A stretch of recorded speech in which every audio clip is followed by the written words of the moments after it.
ბათუმის ბაღების გაერთიანების ხელმძღვანელის თანამდებობაზე კონკურსი არ ჩატარდება. ვაკანტურ პოზიციაზე კონკრეტულ პიროვნებას მერია და საკრებულო ერთმანეთთან შეთანხმების შემდეგ დანიშნავენ. ბათუმის მერიაში აცხადებენ, რომ მსურველთა რაოდენობა დიდია, თუმცა კონკრეტული კანდიდატების დასახელებისაგან თავს იკავებენ. რატომ არ ტარდება ბაღების გაერთიანების ხელმძღვანელის პოსტზე კონკურსი, უწყებაში სხვადასხვა მიზეზებზე საუბრობენ. ბაღების გახსნისათვის საჭიროა მრავალი მოცულობის სამუშაოების განხორციელება, რათა სრულყოფილად შეხვდნენ ამ სეზონს შესაბამისი ბაღები, აქედან გამომდინარე და იმის გათვალისწინებით, რომ კონკურსის გამოცხადება გამოიწვევდა დროში გაძელვას ამ პერიოდის და ეს სამუშაოები შესასრულებელია დღეისათვის, გადაწყდა, რომ კონკურსი არ გამოცხადებულიყო. ერთ-ერთ კანდიდატურად აღნიშნულ პოზიციაზე ზაირა ქაჯაია სახელდება. ინფორმაციას იმის თაობაზე, რომ მას მურმან დუმბაძე ლობირებს, ზაირა ქაჯაია არ ადასტურებს, თუმცა მასთან ნაცნობობას არ უარყოფს.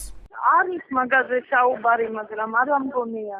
მე ზონის კოორდინატორი ვიყავი, ძალიან კარგად მუშაობდი და თუ რამე ამ ხრივ, თორემ როგორც მურმანის კანდიდატურა არ ამგონია. შეიძლება მურმანს რაღაც დადებითი შეხედულება კონდეს ჩემზე, მაგრამ როგორც ასეთი ლობისტი და რაღაც არ ამგონია. ბათუმის საკრებულოს თავმჯდომარე კანდიდატურების შესახებ ინფორმაციას არ ფლობს. მისი თქმით, საკრებულო მერიის მიერ წარდგენილ პირებს ენდობა, თუმცა მათზე იმსჯელებს.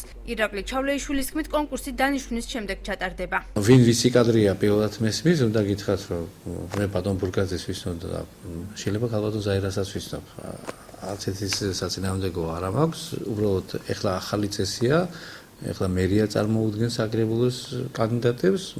მერიის სამსახურები შეალბათ განხილულია, შემდეგ საკრებულოს კომისიებში განიხილებიან კანდიდატურები, ისინი ინიშნებიან და კონკურსი ალბათ ჩატარდება რამდენიმე თვეში. არასამთავრობო ორგანიზაცია დემოკრატიის ინსტიტუტის განცხადებით, საჯარო სამსახურის შესახებ კანონი კონკურსის გვერდისავლით დანიშვნის უფლებას იძლევა, თუმცა გასათვალისწინებელია, რამდენად თანაბარ პირობებში იქნებიან კანდიდატები. თუ კი საკრებულო ჩათვლის, რომ რაღაც პირობები უნდა იყოს მის მიერ დაფუძნებული ორგანიზაციის ხელმძღვანელი თანამდებობის პირებისთვის, ეს მისი გადასაწყვეტია.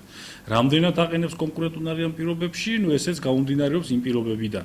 თუ კონკურსო ნიშნავს, ეს იმას ნიშნავს, რომ გაიმარჯვებს ის, ვინც უმრავლესობის მხარდაჭერას მიიღებს და ეს ბუნებრივია არ ნიშნავს უკვე თანაბარ პირობებს. ბათუმის ბაღების გაერთიანების ხელმძღვანელის პოზიციაზე კანდიდატურას მერია უახლოეს დღეებში დაასახელებს.